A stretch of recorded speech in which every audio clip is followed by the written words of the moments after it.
ان کے پاس یہ ایک سنگل لارجسٹ گروپ ہے ایوان کا، لیکن اکثریت میں نہیں ہے اگر سارے لوگ مل کر حکومت بنائیں۔ لیکن میاں نواز شریف صاحب فرما رہے تھے کہ نہیں، جب ان کو وہ لارجسٹ گروپ ہے تو اخلاقی طور پر ہمیں اس کا راستہ نہیں روکنا چاہیے۔ اور میں آپ حضرات کی علم میں لانا چاہتا ہوں کہ میرے رد عمل کو کنٹرول کرنے کے لیے ایک بڑا موقر وفد میرے پاس پہنچا، مجھے اس بات پر آمادہ کرنے کے لیے کہ آپ سخت موقف چھوڑ دیں،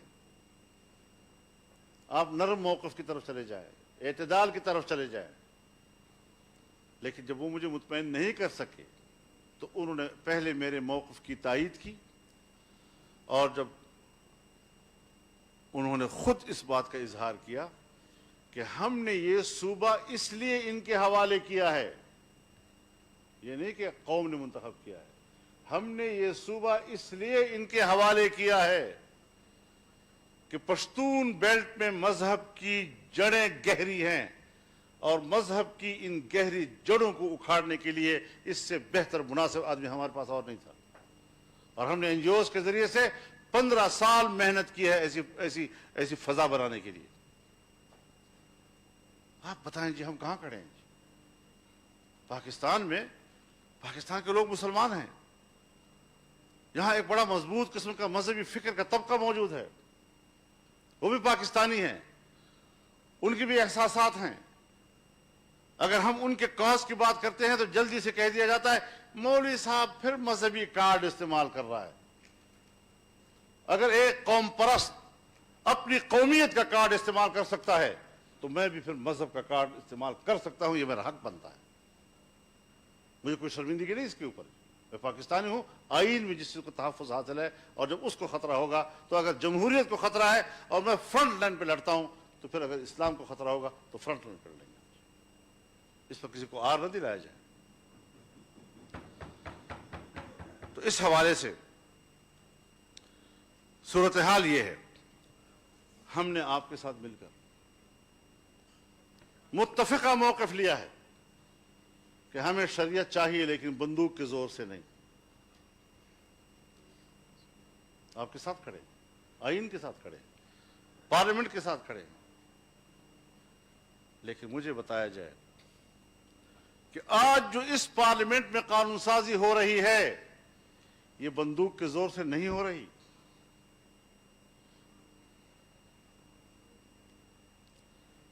ریاستی بندوق اگر وہ اپنے زور سے مجھ سے قانون سازی کراتا ہے وہ سر و چشم پر قبول، لیکن اگر قوم کا کوئی فرد چاہتا ہے تو ہم اس کو غدار اور دشمن اور فلاں فلاں کہیں، ہم آپ کے ساتھ ہیں اس معاملے میں۔ ہمارا نظریہ یہی ہے کہ ہم جمہوری راستے سے محنت کریں، لیکن جمہوری راستوں سے سن 73 سے لے کر آج تک کیا ملا ہے قوم کو؟ ابھی تک شکوے تو موجود ہیں، لیکن حالات، ملک کہاں کھڑا ہے، ادارے کہاں کھڑے ہیں، ہماری کمزوریاں ہم نظر انداز کرتے چلے آ رہے ہیں۔ چلو ٹھیک ہے، آگے دیکھتے ہیں، آگے چلتے ہیں۔ ہمارے ملک کا جمہوری نظام بھی اس وقت مکمل طور پر پابجولاں ہے۔ پھر یہ کہنا کہ جی دھاندلی کے لیے کمیٹی بنائی جائے اور کمیٹی اس بات کو تلاش کرے کہ دھاندلی ہوئی ہے یا نہیں ہوئی، تحقیقات کرائی جائے۔ آپ حضرات نے ابتدا میں اس پر آمادگی ظاہر کی ہے، لیکن میں نے اول دن سے کہا ہے کہ ہم اس دھاندلی کے لیے کسی تفتیش و تحقیق کے روادار نہیں ہیں۔ یہ ایسا ہی ہے جیسے نصف النہار پر سورج کھڑا ہو اور ہمیں کوئی کہے ثابت کرو کہ سورج ہے۔ یہ اس طرح کی دھاندلی ہے۔ لہذا اس کے لیے کمیٹیوں میں جانا، تفتیش و تحقیق کے لیے، اور وہ پھر بھی نہیں کر رہے۔ آپ کا کمزور موقف ہونے کے باوجود وہ اس طرف نہیں آ رہے۔ یہ ساری چیزیں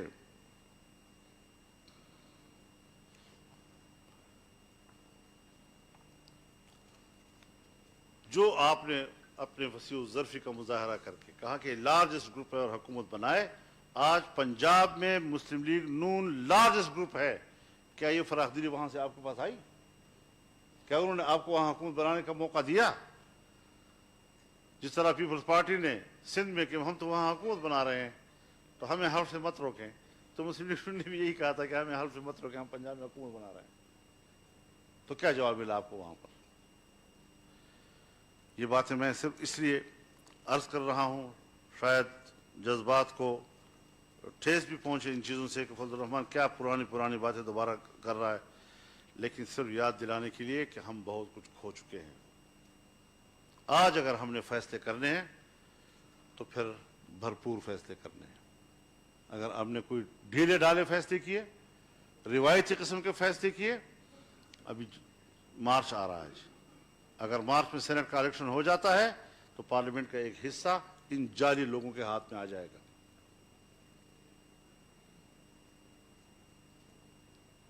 تو آپ پھر کہاں کھڑے ہوں گے؟ ملک کہاں کھڑا ہوگا؟ لہذا ہم بڑی صراحت کے ساتھ کہنا چاہتے ہیں کہ آج ہی فیصلہ کریں کہ ہم اسمبلیوں سے مستعفی ہوں گے. اگر ہم انہی اسمبلیوں میں بیٹھے ہوئے ہیں جہاں ہماری توقیر کا یہ عالم ہے، جہاں کوئی کارکردگی نہیں ہے، تو پھر میں نہیں سمجھتا کہ ہم اپنے مقصد کے لیے جو شفاف الیکشن کا مقصد ہے اس کے لیے کوئی کردار ادا کر سکیں گے. اگر ہم نے سول سپرمیسی کے لیے کوئی ٹھوس اقدامات کرنے ہیں تو پھر آپ آئیں عوام کے صفوں میں جانے کے لیے، تاجر برادری کے پاس جائیں، وکلاء کے پاس جائیں، اساتذہ کے پاس جائیں، ڈاکٹرز کے پاس جائیں، مزدور کے پاس جائیں، کسان کے پاس جائیں، صنعتکار کے پاس جائیں اور ان کو کہیں آئیں ہم اکٹھے بیٹھتے ہیں اور اکٹھے لڑیں گے.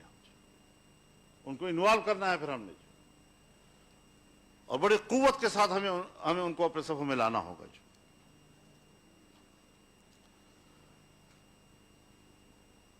نیب کے بارے میں کافی باتیں ہو چکی ہیں.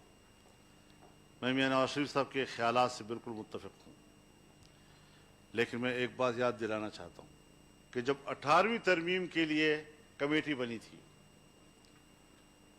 اور آئینی اصلاحات کی کمیٹی کہلائی تھی، تو اس میں ہم نے یہ عرض کیا تھا کہ یہ جنرل مشرف کی ایک ڈکٹیٹر کی بنایا ہوا ادارہ ہے، اس نے ہمیشہ سیاستدانوں کے خلاف اور جمہوریت کے خلاف استعمال ہونا ہے، اس کو omit کر دیں. جہاں بہت سی چیزیں آپ حذف کر رہے ہیں، جہاں پوری 7ویں ترمیم ہم نے حذف کر دی، حذف کرنے کے بعد پھر دوبارہ اس کو بحال کرنا، ہم نے اپنی درخواست کی تھی آپ حضرات سے، لیکن خدا جانے کیوں اس کو برقرار رکھا گیا، کس مصلحت کے تحت برقرار رکھا گیا، ہمیں آج بھی پتہ نہیں چلا. اور آج ہم بھگت رہے ہیں اس چیز کو کہ کس طریقے سے ہمارے اس ملک میں اس کا کردار ہے سیاستدانوں کے خلاف. یک طرفہ زیادہ تفصیل سے بات کرنے کی ضرورت نہیں ہے، اس لیے کہ اس پر بات ہو چکی ہے.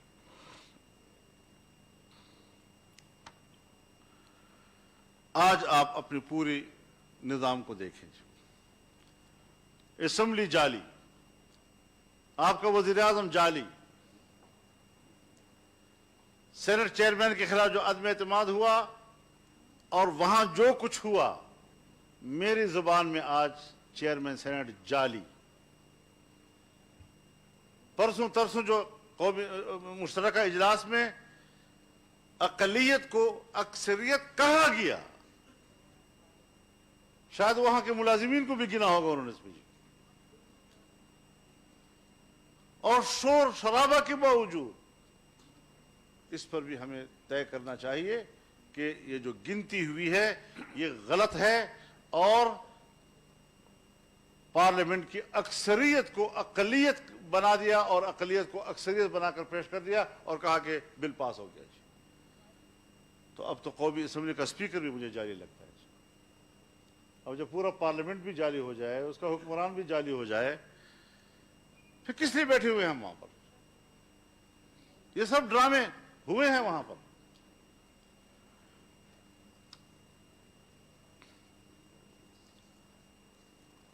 اور آج جو ایف ای ٹی ایف کے ذریعے سے قانون سازی ہو رہی ہے یہ یہاں اب رکے گی نہیں. آپ کی ایٹمی صلاحیت کے خلاف بھی قرارداد آئے گی اور دباؤ آئے گا ادھر آپ کے اوپر. اب آپ پھنس چکے ہیں. اب اس سے نکلنے کے لیے مضبوط فیصلے کرنے ہوں گے. ڈی نیوکلرائزیشن جو ہے اس کے آپ انتظار کریں گے. آپ تو اس نازک صورتحال سے کہ ہم اپنی عیاشیوں کے لیے پاکستان کو زندہ رکھنا چاہیں جتنے بھی ہم غلام بن جائیں لیکن ہماری عیاشیاں زندہ رہیں, یہ تو کوئی زندگی نہیں ہے. پاکستان اول ہے ہمارے لیے, اس کی بقا اول ہے ہمارے لیے, باعزت بقا اس کے اول ہے ہمارے لیے, اور وہاں پر جو آئین ہے آئین کے مطابق ہمارا نظام چلنا چاہیے. کبھی تجاویز آ جاتی ہیں صدارتی نظام. ہم نے آئینی اصلاحات کمیٹی میں اس بات پر اتفاق کیا تھا کہ آئین کے بنیادی ڈھانچے کا تعین کیا جائے, اور ہم نے 4 پلرز اس کے بتائے تھے اور اس پر اتفاق ہوا تھا. اسلام, جمہوریت, وفاقی طرز حکومت, پارلیمانی نظام. اگر ایک ستون بھی گرتا ہے آئین گر جاتا ہے, اور آپ کو ایک آئین ساز اسمبلی دے کر نیا آئین دینا ہوگا. آپ مجھے بتائیں کہ پاکستان اس کا متحمل ہے کہ ہم اثر نو نئے آئین پہ بات کریں؟ 70 سالوں میں جو چیزیں طے شدہ ہیں وہ دوبارہ ری اوپن ہو جائیں, کیا ہم متحمل ہے اس کے؟ تو ان حوالوں سے بھی ہمیں اپنے مضبوط موقف کی طرف جانا ہوگا. اور حالت تو ہماری یہ ہے کہ ہم ملینز اجتماعات کرتے ہیں لیکن میڈیا کو اتنا کمزور کر دیا گیا ہے, اتنا مقید کر دیا گیا ہے کہ وہ ہمارے لاکھوں کے اجتماعات اور ہمارے تقریریں جو ہیں وہ اپنے چینلوں پہ دکھانے کے قابل نہیں رہے. ان کو روکا جاتا ہے باقاعدہ اور وہ رک جاتے ہیں. ہمیں میڈیا سے شکوہ اپنی جگہ پر, لیکن ہمیں میڈیا کی مظلومیت کو بھی سامنے رکھنا چاہیے اور ان کی آزادی کے لیے بھی ہمیں ایک مضبوط موقف لینا چاہیے.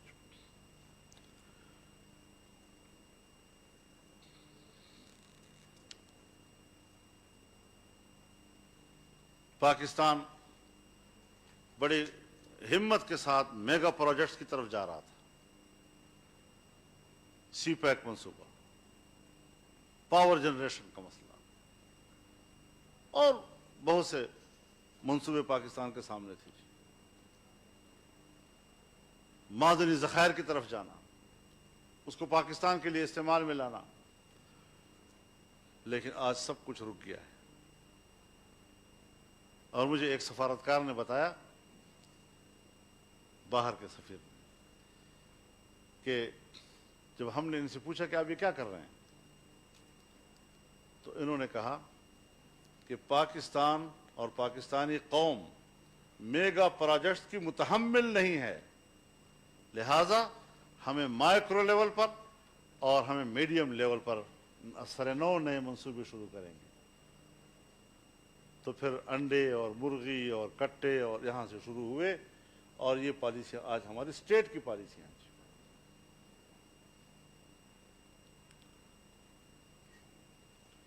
یہ ایسا موضوع ہے جی کہ اس پر آپ مجھ سے زیادہ بہتر جانتے ہیں. ہمیں یہ چیزیں دیکھنی ہوں گی کہ اگر آج کی ایک غیر آئینی حکومت دنیا کے کسی بھی ملک کے ساتھ یا بین الاقوامی کسی ادارے کے ساتھ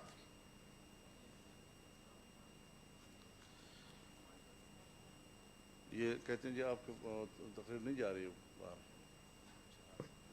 جی کہا تھا کہ نہ بند کریں موبائل فونس کو, چاہتے ہو کہ یہ باہر لائیو چلے, بات نہ ہو. میرا تو خیال تھا کہ ہماری آج کی کانفرنس پبلک ہونی چاہیے تھی. ہمیں آپس میں طے کرنا ہے, اس کے بعد پریس کانفرنس کریں.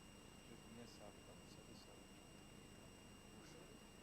اس کے بعد جو ہم طے کریں گے ہم سب پریس کانفرنس کریں, اس میں ہم سامنے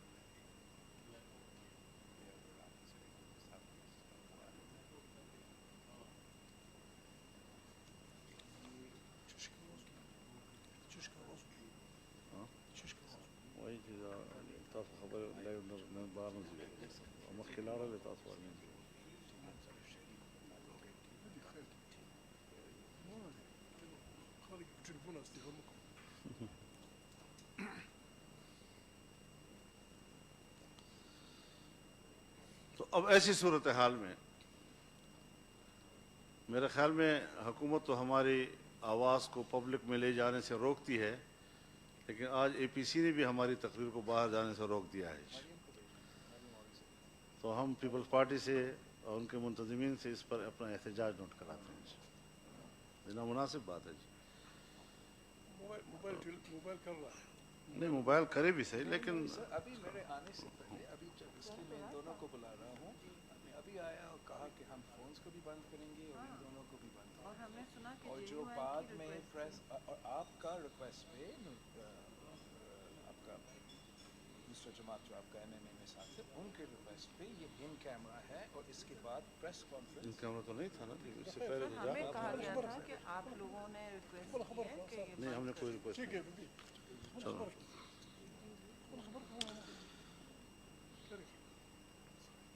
اب بنیادی بات یہ ہے کہ ہم زبانی گفتگو پر اکتفا نہیں کر سکتے کہ آپ ہمیں کہیں کہ جی ہم اب لڑیں گے اور پیچھے نہیں ہٹیں گے، اور یہ آپ پیچھے بہت ہٹ چکے ہیں اور 2 سالوں میں ان کی بقا کا سبب آپ بنے ہیں۔ اب باقاعدہ لکھ کر طے کرنا ہوگا تاکہ پبلک کے سامنے ہم یہ ساری چیزیں لے جا سکیں کہ یہ کمٹمنٹ ہے، اور کوئی اس سے پیچھے ہٹتا ہے تو اس کو پھر قومی مجرم تصور کیا جائے۔ مذاق تو نہیں ہے آخر کہ ہم اتنی بڑی بڑی باتیں کر رہے ہیں اور اس کے بعد پھر ہم کمپرومائز کی طرف چلے جاتے ہیں۔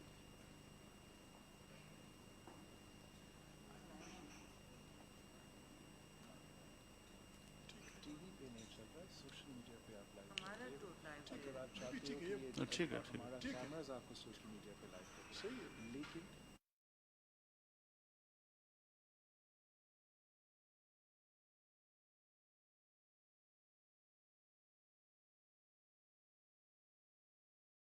کہ ہمیں بہرحال عملی اقدامات کی طرف جانا ہوگا۔ کمپرومائز کا راستہ بند ہے۔ آپ ہماری تحریک کو ایک سیاسی مہمیز تو لگا دیتے ہیں، لیکن جب ہم آگے بڑھتے ہیں تو پھر اس کے بعد ہمارے مصلحتیں سامنے آ جاتی ہیں، اور یہ رویے جو ہیں اگر اپوزیشن کی جماعتوں کی طرف سے بھی برقرار رہتی ہیں تو میں نہیں سمجھتا کہ ہم ایک دوسرے پر اعتماد کر کے کوئی تحریک چلا سکیں گے۔ اعتماد کے لیے بھی ہمیں مؤثر باتیں کرنی ہوں گی، ہمیں ایک تجدید عہد کرنا ہوگا، ہمیں حلف اٹھا کر یہاں سے نکلنا ہوگا، ہمیں ایک تحریری میثاق یہاں لکھنی ہوگی۔ اگر ہم چاہتے ہیں ہمارا ایک باقاعدہ تنظیمی ڈھانچہ ہونا چاہیے، ہمارے اس اپوزیشن کا باقاعدہ ایک نام ہونا چاہیے، ہمیں ہر طرح کے سرکاری تقریبات کا بائیکاٹ کر لینا چاہیے، چاہے کتنے بھی بڑے ملک کا سپر پاور کا مہمان یہاں آئے۔ ہماری روایات یہ ہیں کہ ہم ان تقریبات میں چلے جاتے ہیں، لیکن ہمیں ان کو میسج دینا ہوگا کہ ہم اس کو نمائندہ حکومت ہی نہیں سمجھتے جو آپ کی میزبانی کر رہی ہے، لہذا ہم یہ آپ کو میسج دینا چاہتے ہیں کہ ہم آپ کی اس تقریب میں شریک نہیں ہو رہے ہیں۔ پارلیمنٹ میں قانون سازی کے عمل سے مکمل لا تعلق ہونے کا اعلان کرنا ہوگا۔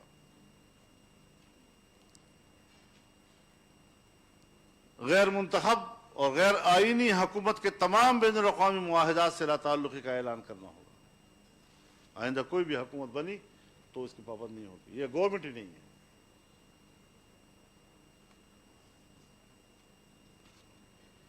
قانون بنائے جاتے ہیں،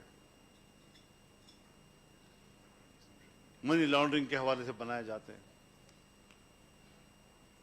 کیا آپ کو پتہ نہیں ہے سب حضرات کو کہ کالا دھن ہو یا غیر قانونی ترسیلات زر، خفیہ اداروں کا اصل بجٹ ہی وہی ہوا تھا۔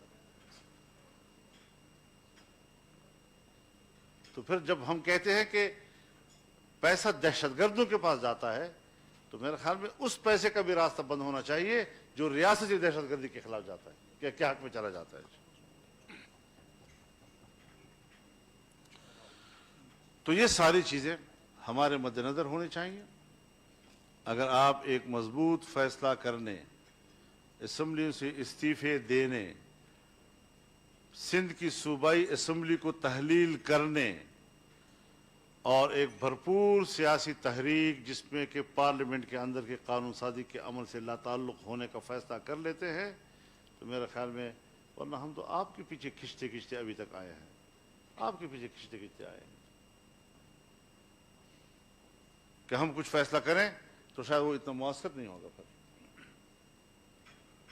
تو اس حوالے سے یہ ہیں ہماری گزارشات، اور انہی گزارشات کی بنیاد پر ہم آج آپ سے بہت بہتر توقعات رکھ کر آئے ہیں، اور ان بہتر توقعات کے ساتھ میں جناب بلاول بھٹو صاحب کا، یہاں پر موجود تمام قائدین کا، جناب میاں نواز شریف صاحب کا، جناب آصف علی زرداری صاحب کا، سب کا شکر گزار ہوں، اور امید کرتا ہوں کہ آپ اس حوالے سے ہماری اور پوری قوم کی حوصلہ افزائی کریں گے۔